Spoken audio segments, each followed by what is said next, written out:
Boa noite, estamos ao vivo nesta terça-feira.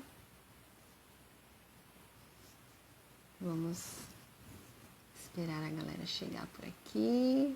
Eu vou enviar os aviõezinhos, vai enviando aí para suas amigas. A nossa live de hoje nós vamos falar sobre como educar através do exemplo. Vou mandar aqui alguns aviãozinhos.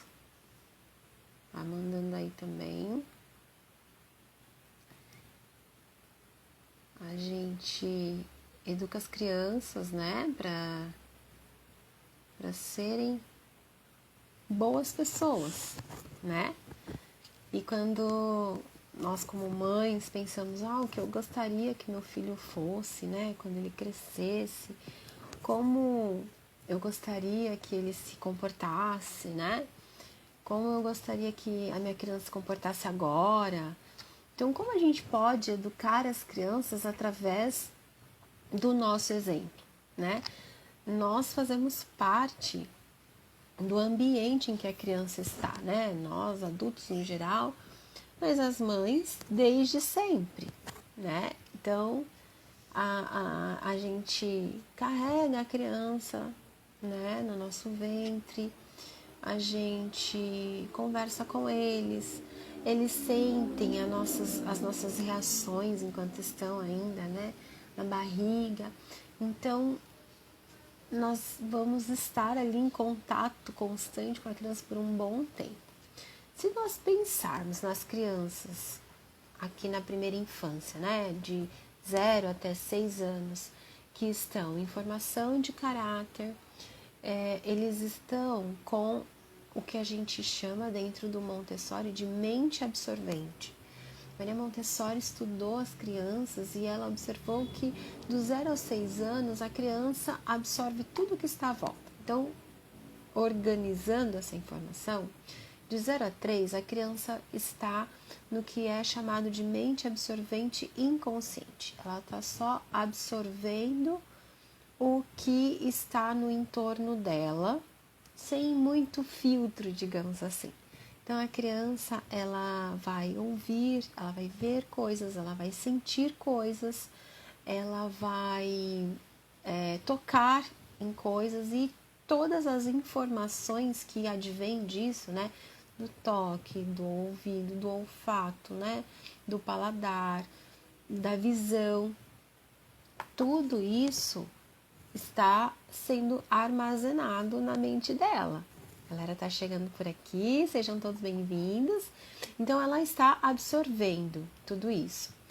A partir dos 3 anos, ela começa a classificar tudo que ela absorveu. Então, ela continua com a mente absorvente, mas agora de forma inconsciente.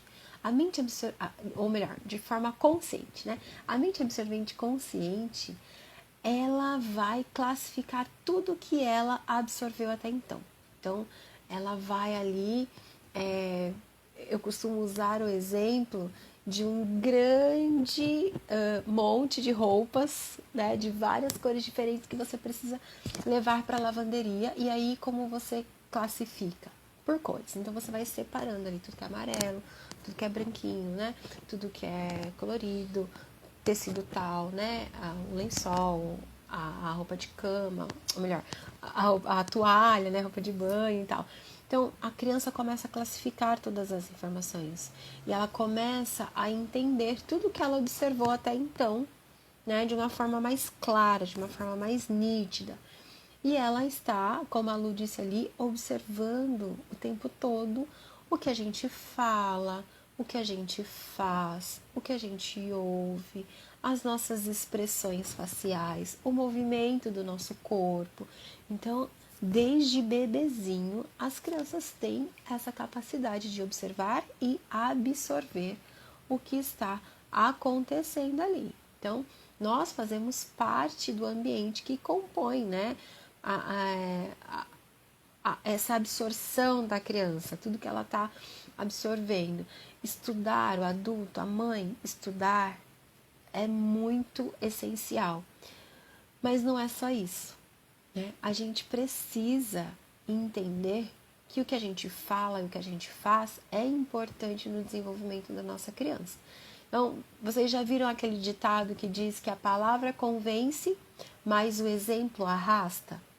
Então, eu posso falar muito, posso falar várias coisas, eu posso mandar a minha criança fazer coisas, mas se eu não fizer, aquilo não vai fazer diferença para o meu filho. Então, quando eu vou me alimentar, né, nós sentamos juntos à mesa e eu não me sirvo de salada, eu estou dizendo para o meu filho, sem falar, sem palavras, que a salada não é boa para comer, ou que a salada não é gostosa, ou que é irrelevante comer salada. Então, pelo meu exemplo, eu estou mostrando para ele que aquilo é indiferente. Agora, quando eu me sirvo de salada, quando eu digo para ele, através do meu exemplo, que a salada é importante, que beber água é importante, ele vai absorver isso de forma inconsciente ou consciente, dependendo aí da fase que o seu filho está.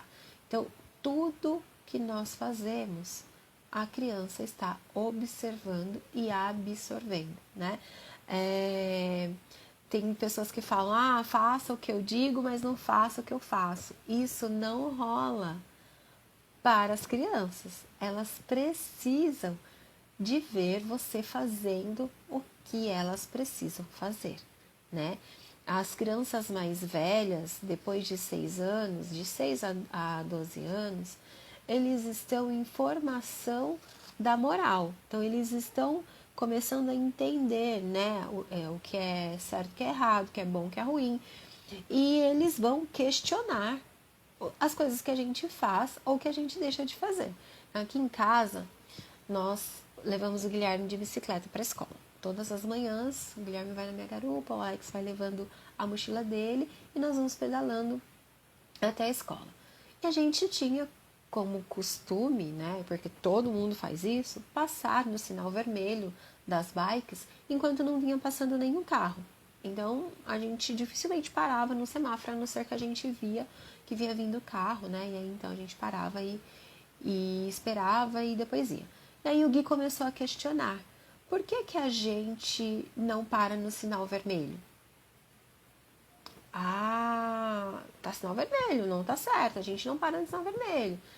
E aí a gente começou a perceber, poxa, realmente, a gente não para no sinal vermelho e isso é uma regra, né? Parar no sinal vermelho é uma lei, a gente precisa parar. Os carros, mesmo que não estejam cruzando outros carros, eles ficam parados ali no sinal vermelho, né? E aí a gente começou a parar nos sinais vermelhos e é muito engraçado, porque só a gente fica parado no semáforo e as outras pessoas passam, tem gente que fica bravo e xinga a gente, mas nós entendemos que se eu estou criando, né, uma criança que eu gostaria que cumprisse com as regras, eu preciso cumprir com as regras também. Então, quando eu não paro no sinal vermelho, eu estou mostrando para o meu filho que tudo bem infringir uma regra. Eu estou dando um mau exemplo. Ainda bem que a gente conseguiu aqui entender isso, né? Ele mostrou pra gente que é importante a gente parar no sinal vermelho, né? Cumprir com a regra, né? É isso que ele está dizendo. Olha, vocês precisam cumprir com a regra. O discurso sem a prática não leva a lugar nenhum. A gente vai só trazer crianças que não respeitam as regras. Porque meu pai e minha mãe não respeitam, por que eu vou respeitar, né? Outra coisa que é bem importante da gente falar, né? Outro exemplo ruim são as nossas palavras. Então, se eu sou grosseira da forma com que eu falo com meu filho, eu dou a ele o direito de ser grosseiro com as outras pessoas, né? Se eu falo palavrão, não é o meu caso, mas às vezes eu falo algumas palavras grosseiras. Acontece, ninguém é de ferro, né? Mas não é certo.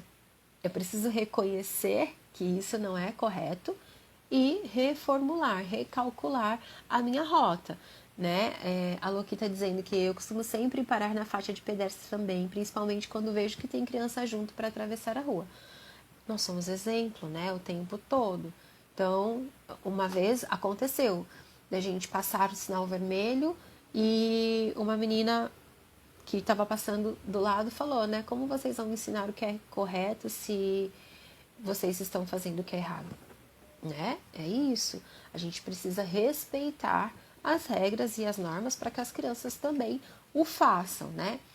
E quando a gente coloca os nossos medos na criança, porque isso também gera outras questões, né, na criança. A gente está falando de ser exemplo, então vamos pensar assim no medo, né?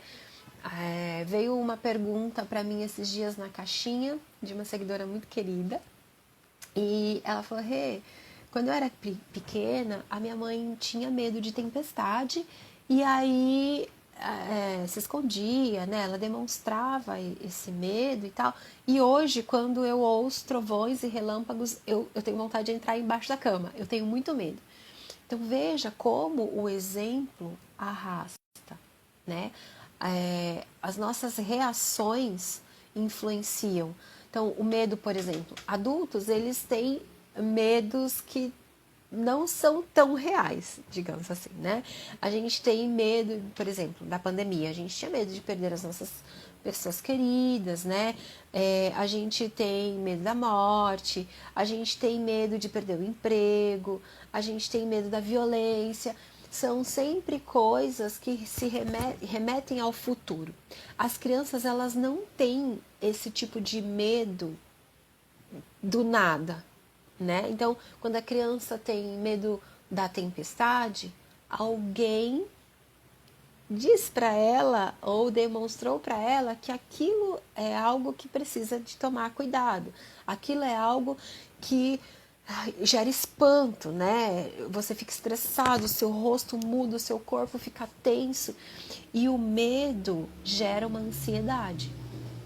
Quando eu transfiro esse medo para minha criança, tem aqui uma pesquisa da revista médica JAMA que diz que de 2016 a 2020 houve um aumento de 29% nos casos de ansiedade infantil e também 27% nos casos de depressão infantil. Então, a gente vai transferindo os nossos medos, as nossas ansiedades através do nosso comportamento para as nossas crianças, e isso vai gerando ansiedade nelas também. E aí eu trouxe algumas coisas práticas. Então, como a gente vai agir? Como a gente vai ser exemplo para as nossas crianças, né? Nós somos seres humanos são falhos, né? Para quem está aqui na caminhada montessoriana, nós vamos errar muitas vezes, né? Como mãe, na maternidade, nossa, como a gente precisa se reconstruir constantemente, né? Porque eu costumava dizer aqui em casa, que eu costumo dizer, ainda falo sobre isso, que eu era muito boa mãe antes de ter filho. Quem nunca passou por isso? Eu era muito boa mãe antes de ter filho. Eu olhava o que as outras mães faziam e eu pensava, nossa, deixa essa criança 5 minutos comigo que eu dou jeito. Na verdade, isso não existe, né? A maternidade, ela é única, cada criança é única e a gente vai conversando, trocando figurinhas para que uma mostre para outra que a gente tem caminhos, né? Que é possível maternar de uma forma um pouco mais leve, desde que nós estejamos dispostas a o quê? Colocar a culpa de lado, assumir a responsabilidade e respirar em todos os momentos cruciais, né? Então vamos lá, pensando Opa, peraí que balançou aqui. Desculpa, pessoal. Chutei aqui o tripé. Pensando em como a gente deve agir ou reagir para que as nossas crianças nos vejam como exemplo, o que a gente pode fazer, né? Então, a primeira coisa a gente não deve ou não precisa falar sobre os nossos problemas na frente dos nossos filhos. Quando a gente traz os problemas, seja do trabalho, seja de casa, ou seja de qualquer outra modalidade, né, de problemas, que a gente tem muitos problemas, né? E a gente fala isso com as crianças, eles vão absorver aquilo, vão se preocupar, vão ficar ansiosos, vão querer ajudar de alguma forma e problemas de adultos se resolvem entre adultos. Então, evitar de falar sobre os nossos problemas perto das crianças, eles precisam ser crianças e crianças não resolvem problemas de adultos, né? Outra coisa que é muito importante e é uma das coisas mais difíceis de serem feitas, que é o controle das nossas emoções. Como é difícil controlar as nossas emoções. Então, vamos pensar em um momento muito difícil de controlar as emoções. Domingo nós estávamos cozinhando juntos, Alex, Guilherme e eu. E aí eu pedi para o Gui acender o forno que nós íamos fazer alguns legumes assados. Nós tivemos visita essa semana e a visita usou uma vasilha com óleo e guardou no forno, coisa que a gente não tem o costume. Então, quando eu pedi para ele acender o forno, na minha cabeça o forno estava vazio. Ele abriu o forno e ele viu a frigideira com óleo e quando ele puxou a frigideira, o óleo fez o quê? Caiu. E limpar óleo, gente, é a coisa mais terrível, né? Porque o óleo gruda, nossa, você passa o pano e parece que fica pior e tal. Mas a reação que a gente teve no primeiro momento foi de, ai, nossa, caiu tudo aqui, vamos limpar e tal. E o Guilherme ficou ali olhando a gente fazer o movimento de limpar, sem entender. Porque se ele derrama água, ele vai lá e limpa. E por que que com aquele incidente a gente não permitiu que ele limpasse? Então a gente não conseguiu, nem eu, nem meu marido, né? Nós não conseguimos segurar o impulso de, ai, nossa, derramou, né? E aí a gente foi correndo ali limpar, a gente não conseguiu segurar esse impulso. E isso gera na criança tanto uma ansiedade quanto uma culpa. Algo que poderia ter sido sanado com tranquilidade, que ele mesmo poderia ter ido lá, pegou o pano, ido lá, pegou o desengordurante, né, passado, limpado. Ia ficar perfeito? Talvez não.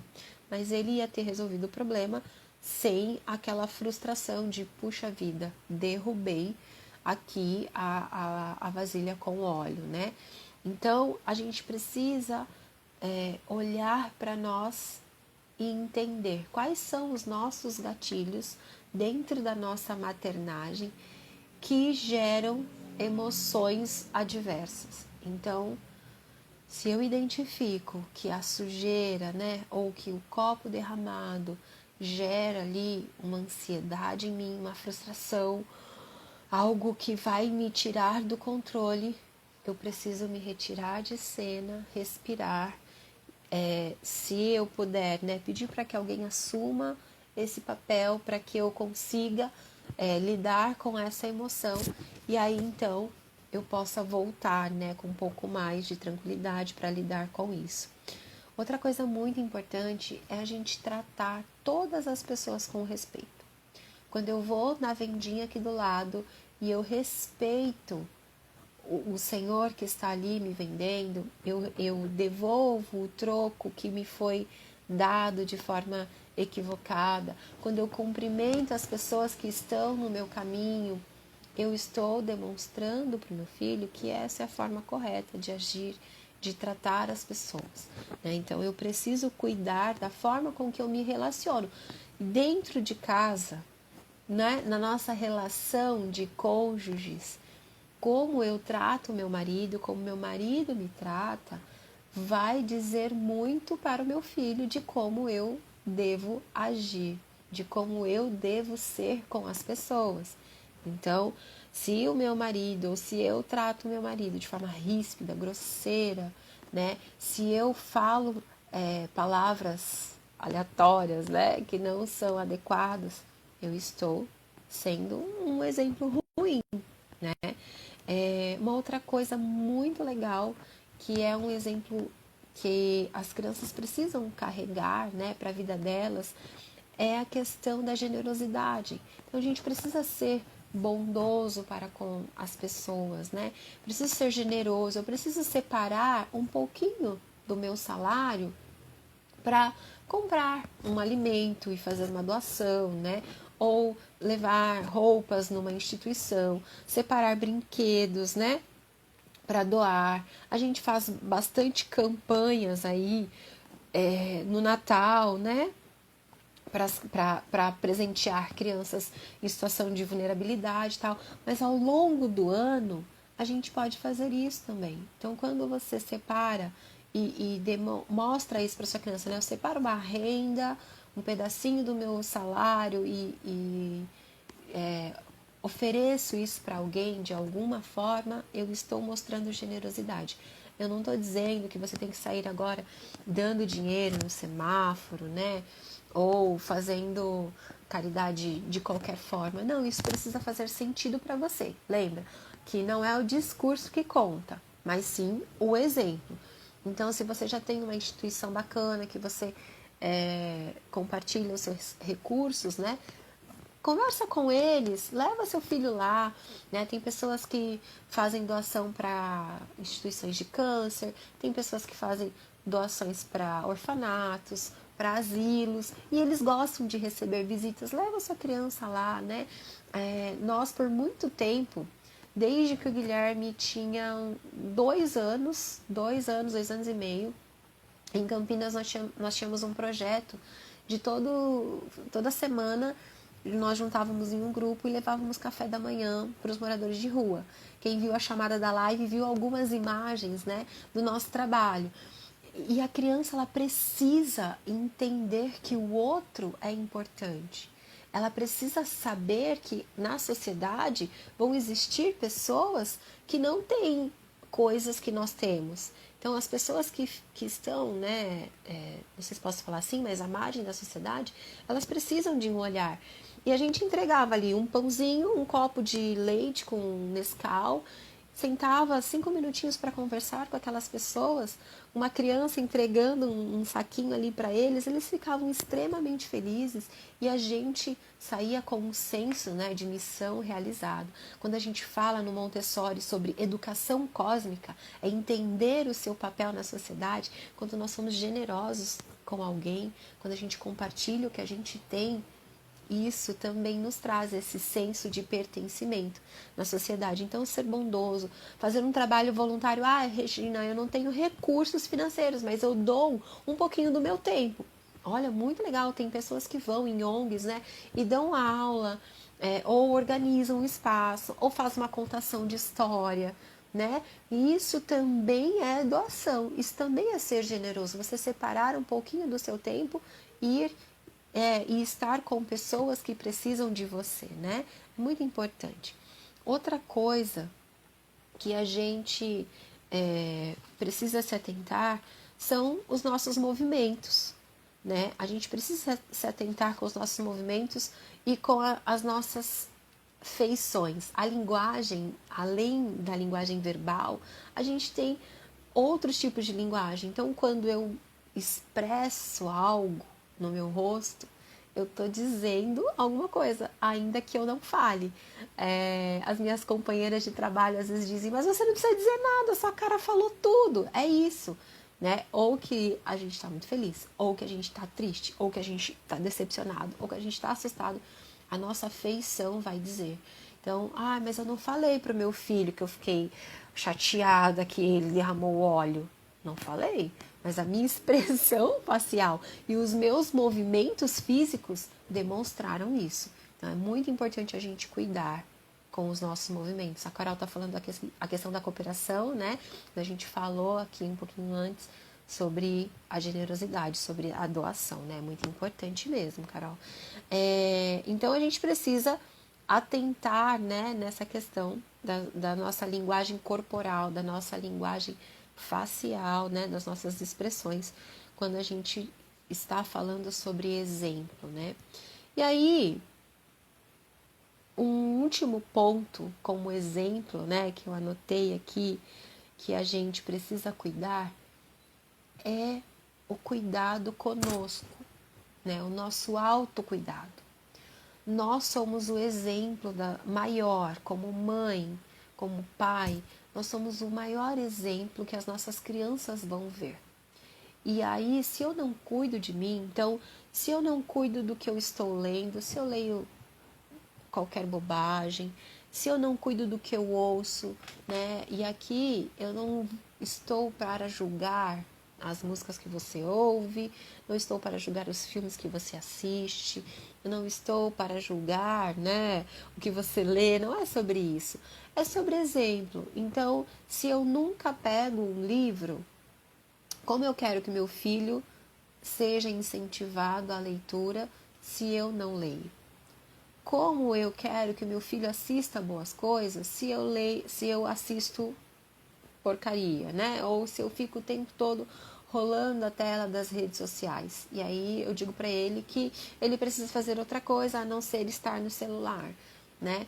Como que eu quero que meu filho seja eclético, né? Falando de música, se eu só ouço um único gênero de música, né? Então eu preciso cuidar com o que eu ouço, com o que eu vejo, com o que eu falo, né? Eu preciso cuidar com o que eu como, né? Eu preciso cuidar com o que eu como para que a minha criança também tenha como olhar para o que ela está comendo, se isso é bom ou se é ruim. Se eu só faço escolhas ruins, não estou julgando o seu chocolate, não estou julgando a sua Coca-Cola, né? Tá tudo bem, equilíbrio é tudo na vida, né? Mas você consegue entender que se eu só faço uma coisa e não faço outra, eu estou dando um exemplo, seja ele positivo ou negativo. Se eu não tenho equilíbrio, se eu sou tendenciosa sempre para um dos lados, eu também estou dizendo algo. Então eu preciso sempre olhar para mim e entender aonde é que estão os meus gatilhos. Eu preciso entender o que é que faz a minha criança me olhar e dizer: a minha mãe não está conseguindo controlar as suas emoções, né? Então é importante de eu olhar para mim, cuidar de mim, né? Quando eu digo para o meu filho que eu não quero que ele suba em cima de mim porque está me machucando, eu estou colocando limite e cuidando de mim. E ele também vai ser capaz de fazer isso. Se a gente fala sobre, por exemplo, abuso sexual, né? Ou abuso psicológico, e eu permito que as pessoas façam isso comigo, eu não estou mostrando para o meu filho um bom exemplo, né? Eu estou dizendo para ele, de forma não verbal, que está tudo bem alguém ser desrespeitoso comigo. Não está tudo bem, né? Não está tudo bem. Eu preciso colocar os limites a ponto dele perceber: opa, a pessoa fez tal coisa para minha mãe e eu percebi que ela reagiu de alguma forma, né? Sempre pensando na parte respeitosa, né? Na comunicação não violenta, para que a criança entenda que há formas respeitosas de lidar com os problemas e com as dificuldades, né? Da vida. Eu tenho um trecho aqui que tá de Maria Montessori, que está no livro O Segredo da Infância, e eu vou encerrar essa live com esse trecho. No capítulo 47, o capítulo fala assim, ó, o título do capítulo é A Missão dos Pais. E o primeiro parágrafo, olha como é lindo. Os pais não são os construtores da criança, mas os seus guardiões. Devem protegê-la e cuidar dela num sentido profundo, como uma missão sagrada que supera os interesses e conceitos da vida exterior. Os pais são guardiões sobrenaturais, como os anjos da guarda de que fala a religião, subordinados única e diretamente ao céu, mais fortes que qualquer autoridade humana e unidos à criança por laços indissolúveis, ainda que invisíveis. Nós temos como pai, como mãe, né, uma missão muito linda. Difícil sim, mas muito linda, né? Maria Montessori fala aqui que nós somos guardiões dos nossos filhos. E como exemplos, né, bons exemplos, que eu acredito que você queira ser, né, uma boa mãe, e a gente vai errar, claro, mas como boas mães, nós vamos errar tentando acertar. Então, guarde isso para você. Você é guardiã do seu filho, né? Nós temos laços invisíveis e indissolúveis, né, com os nossos filhos, e eles vão enxergar em nós tudo o que eles gostariam de ser, né? Nós somos o maior exemplo que eles podem ter. Muito bom ter você por aqui. Obrigada por ter acompanhado a nossa live. Quinta-feira nós temos uma nova live. Quinta-feira, às 8 horas, a gente vai conversar de novo aqui. E o tema da nossa live vai ser como lidar com o choro.